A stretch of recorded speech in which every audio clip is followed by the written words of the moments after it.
Audio Jungle.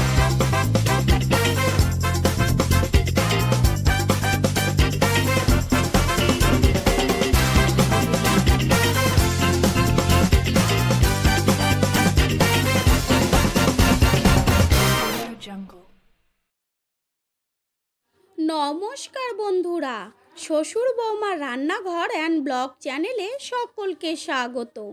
আশা করি আপনারা সকলে ভালো আছেন। রোডের পাশের ধাবাগুলোতে দেখবেন কত সুন্দর চিকেনের কালার আসে, খেতেও খুব সুন্দর হয় আর চিকেনটা ওভারকুকও হয় না। তাই কি পদ্ধতিতে করলে আপনারা ঠিক একই টেস্ট বাড়িতে করে নিতে পারবেন, আর সেই রেসিপি আজ আপনাদের সামনে করে দেখাবো। নতুন বন্ধুরা আমাদের রেসিপিগুলো যদি ভালো লেগে থাকে সাবস্ক্রাইব করে দেওয়ার অনুরোধ রইল ও পাশে থাকা বেল আইকনে ক্লিক করলে পরবর্তী ভিডিওগুলো সবার আগে আপনাদের কাছে পৌঁছে যাবে। তাহলে রেসিপিটি দেখে নেওয়া যাক। চিকেন মশলা তৈরি করার জন্য সবার প্রথমে এইখানে 1 কেজি চিকেন নিয়েছি আর চিকেনটাকে ভালো করে জল দিয়ে ধুয়ে নেওয়া হয়েছে। আর তার আগে বলে দিই, চিকেনগুলোকে বড় বড় সাইজ রাখতে হবে আর চিকেনগুলোকে একদম ম্যারিনেট করার কোনো দরকার নেই। চিকেন মশলা তৈরি করার জন্য কিছু মশলা এখানে করে রেখেছি, তা হচ্ছে এইখানে বড় সাইজের 3টে পেঁয়াজ কুচানো আছে, কাঁচা লঙ্কা চিড়ে দেওয়া আছে, আর হচ্ছে আদার পেস্ট, টমেটোর পেস্ট, রসুনের পেস্ট করা রয়েছে। গ্যাসের ওভেনে কড়াই বসিয়ে কড়াই খুব ভালো করে গরম করে নেওয়া হলো। এবার এতে দেওয়া হচ্ছে সর্ষের তেল। তেল গরম হয়ে গেলে পরে এর মধ্যে কিছু ফোড়ন দেব, তা হচ্ছে তেজপাতা ও গোটা সাদা জিরে। তেলের থেকে সুন্দর ভাজা গন্ধ বেরোবার পরে দিয়ে দেব চিকেন। চিকেনটা কিন্তু একদম কোনো রকম ম্যারিনেট করার দরকার নেই, ডাইরেক্ট চিকেন কুক করে নেব। এই সময় কিন্তু গ্যাসের ওভেনটা হাই ফ্লেমে রাখতে হবে আর ঠিক এইভাবেই কিছুটা সময় চিকেনটাকে ভালো করে কুক করে নেব।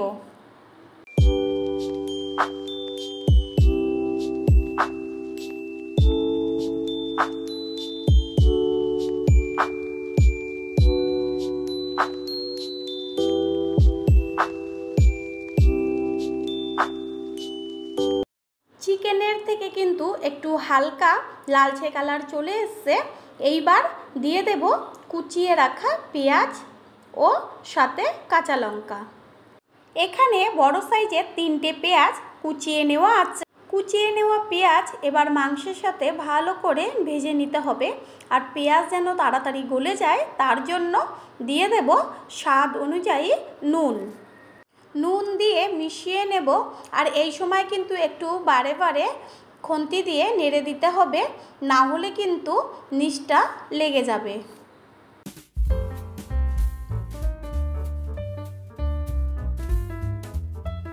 পেঁয়াজ মজে এসছে, ঠিক এই পর্যায়ে দিচ্ছি 1.5 চা চামচ রসুনের পেস্ট, দেব 2 চা চামচ আদার পেস্ট। আদা ও রসুনের পেস্ট দিয়ে ভালো করে মিশিয়ে নেব। কোনো রকম মশলা আর জল না দিয়ে ঢাকনা দিয়ে ঢেকে দেব, অবশ্যই গ্যাসের ফ্লেম মিডিয়ামে রেখে। 7 থেকে 8 মিনিট পর দেখবেন জল চিকেনের থেকে খুব ভালো করে ছাড়তে শুরু করেছে। পেঁয়াজ মজে এসেছে, ঠিক এই সময় দিচ্ছি 1 চা চামচ ধনের গুঁড়ো আর 1 চা চামচ জিরের গুঁড়ো। ধনের গুঁড়ো ও জিরের গুঁড়ো চিকেনের সাথে ভালো করে মিশিয়ে নিয়ে এইবার কালারের জন্য দেব হলুদ গুঁড়ো আর কাশ্মীরি লঙ্কার গুঁড়ো। এখানে একটা কথা বলবো, যদি পেঁয়াজটা ডাইরেক্ট তেলে ভেজে দেওয়া হতো তাহলে কিন্তু চিকেনের কালারটা কিছুতেই এত ভালো আসতো না। এটা কিন্তু একটা টিপস। চিকেনে কিন্তু কোনো রকম জল ইউজ করব না, একদম লো ফ্লেমে কিন্তু কষিয়ে চিকেনটা করে নেব। আপনারা চাইলে জল অবশ্যই ব্যবহার করতে পারেন, তবে যদি জল ব্যবহার করে থাকেন তাহলে কিন্তু অবশ্যই দেবেন উষ্ণ গরম জল। 5 থেকে 6 মিনিট পর কড়াইয়ের ঢাকনাটা সরিয়ে দেওয়া হলো। দেখাই যাচ্ছে চিকেনের থেকে তেল ছাড়তে শুরু করেছে। ঠিক এই সময় দিয়ে দেব পেস্ট করে নেওয়া টমেটো। আপনারা চাইলে এই রেসিপিতে মশলা পেস্ট করার বদলে থেতে করেও দিতে পারেন, তবে থেতো করে দিলে পরেও কিন্তু টেস্টটা কিন্তু দারুণ হবে। টমেটোর পেস্ট দেবার পরে ভালো করে চিকেনের সাথে মিশিয়ে নেওয়া হলো, আর কাঁচা গন্ধ যাওয়া পর্যন্ত কিন্তু কষিয়ে নিতে হবে।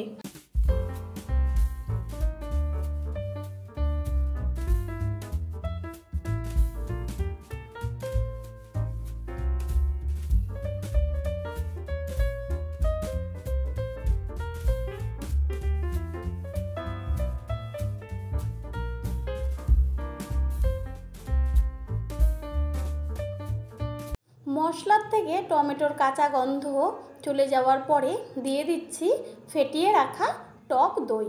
এইখানে 3 চা চামচ টক দই ফেটিয়ে নেওয়া আছে, সেই টক দই দিয়ে দেওয়া হলো। ঢাকনা দিয়ে ঢেকেই কিন্তু লো ফ্লেমে চিকেনটা রান্না করতে হবে, আর বারে বারে ঢাকনাটা সরিয়ে একটু ওপর নিচ করে মিশিয়ে নিতে হবে। দেখা যাবে চিকেনের থেকে কিন্তু জল ছাড়তে শুরু করবে টক দই দেবার পরেই।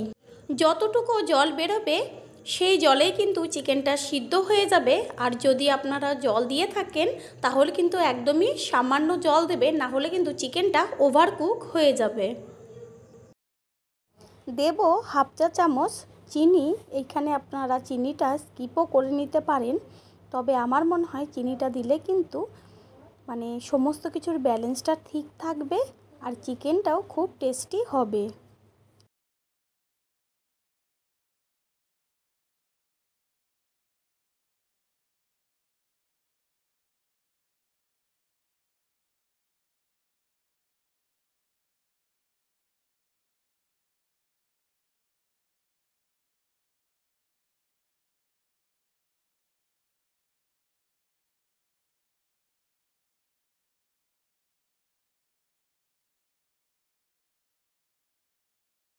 দেব 1 চা চামচ গোলমরিচ গুঁড়ো আর কাসুরি মেথি হাতের তালুতে একটু ঘষে নিয়ে দিয়ে দিব। কাসুরি মেথি ও গোলমরিচ একসাথে ভালো করে মিশিয়ে নিতে হবে।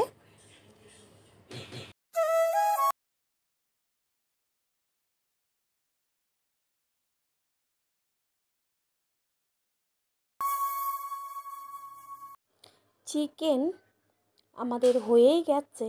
এইবার দিয়ে দিচ্ছি গরম মশলার গুঁড়ো। গরম মশলার গুঁড়ো দিয়ে ভালো করে মিশিয়ে নিয়ে গ্যাস অফ করে দেব, আর ওপরে ছড়িয়ে দেব কুচানো ধনেপাতা। অলমোস্ট রেডি আমাদের চিকেন মশলা রেসিপি। তৈরি হয়ে গেল আজকের রেসিপি চিকেন মশলা। বন্ধুরা, রেসিপিটি কেমন লাগলো লাইক শেয়ার কমেন্ট করে অবশ্যই জানাবেন। আপনাদের দেওয়া একটা লাইক কিন্তু আমাদের কাছে অনেক অনেক গুরুত্বপূর্ণ, তাই লাইক দিতে একদমই ভুলবেন না। আপনাদের কাছ থেকে চাই আমরা অনেক অনেক ভালোবাসা ও সহযোগিতা। আপনাদের ভালোবাসা ও সহযোগিতা ছাড়া আমরা কিন্তু একদমই অসম্পূর্ণ। All friends, thanks for watching my video.